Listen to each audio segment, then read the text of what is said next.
Profesor Chamis, hay en la revista The Economist una carátula titulada La Marcha de la Protesta y se refiere a las protestas que ha habido en muchos países del mundo.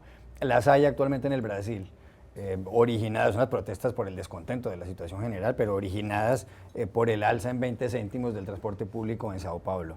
Las ha habido en Turquía.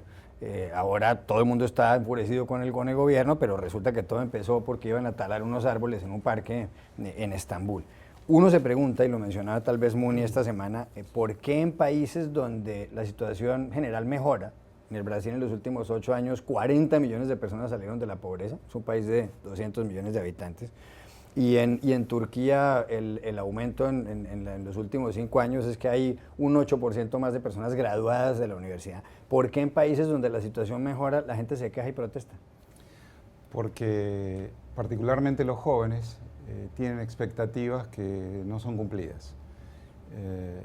Y eso es un caldo de cultivo muy explosivo. Es muy difícil ser joven en el mundo hoy. Siempre es difícil ser joven. Ahora que uno es viejo puede decirlo. Pero siempre es difícil, en todo tiempo. Pero hoy ser joven en América Latina, en España o en el mundo árabe implica una población muy grande. Son sociedades muy jóvenes. No España tanto, pero sí América Latina y el mundo, el Medio Oriente, con sistemas educativos que han dado respuesta, con sistemas educativos que han sido muy inclusivos. Nuestras poblaciones jóvenes están mucho más educadas que una generación atrás y el triple que 2 generaciones atrás. Gente informada, gente preparada, gente educada y mercados laborales que no dan respuesta a esas expectativas. Entonces la frustración social es enorme en poblaciones que son grandes, jóvenes y con acceso a tecnología que les permite involucrarse en acción colectiva de una manera muy fácil.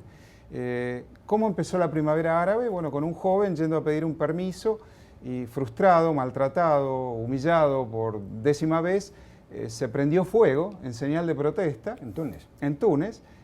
Y había otro en la misma fila con un teléfono que lo grabó en su teléfono y lo distribuyó. Y el resto es historia, ya lo sabemos, ¿no es cierto? Así comenzó.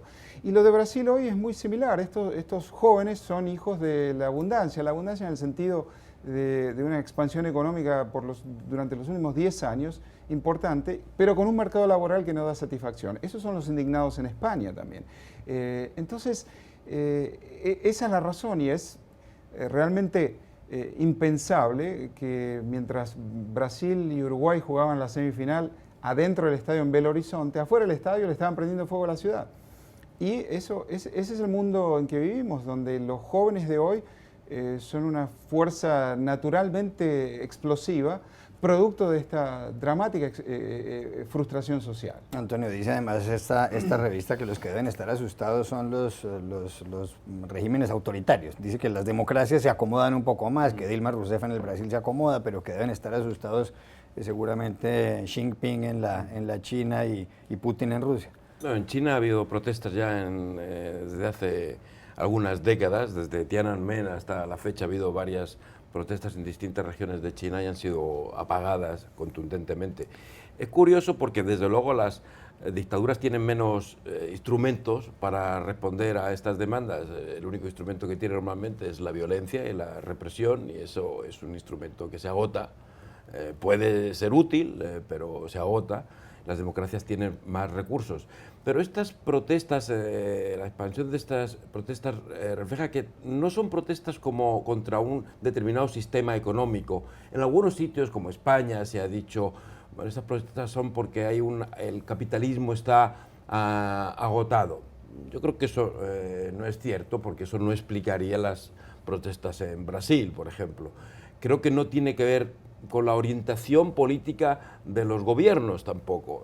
Normalmente desde la izquierda se tiende a pensar que los jóvenes se manifiestan contra los gobiernos de derechas y al revés. Y no es así. Los jóvenes se manifiestan contra gobiernos de derechas y de izquierdas, contra presidentes populares e impopulares. Es otra cosa que creo que tiene más que ver con lo que dice el profesor Chamis, que es efectivamente la frustración de una juventud que yo creo que tiene expectativas excesivas, a la que se le han creado incluso expectativas falsas. la explosión de la publicidad, el oportunismo de los políticos, que para conseguir votos jóvenes no le duelen prendas de clamar toda clase de demagogia.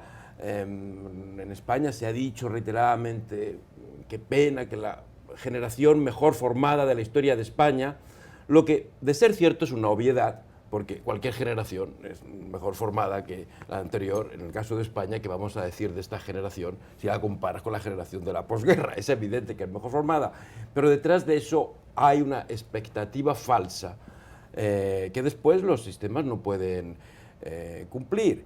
Y en lugar de educar a la juventud en lo que es el mundo, y en lo que ha sido y lo que va a seguir siendo, que es el esfuerzo, el sacrificio, la competencia, pues se les ha educado en el vivir bien, en unas filosofías demasiado acomodaticias que ahora no sirven desde luego en Europa, pero no sirven en ninguna otra parte del mundo. En resumen, estamos en un lío gordo del que a ver cómo salimos.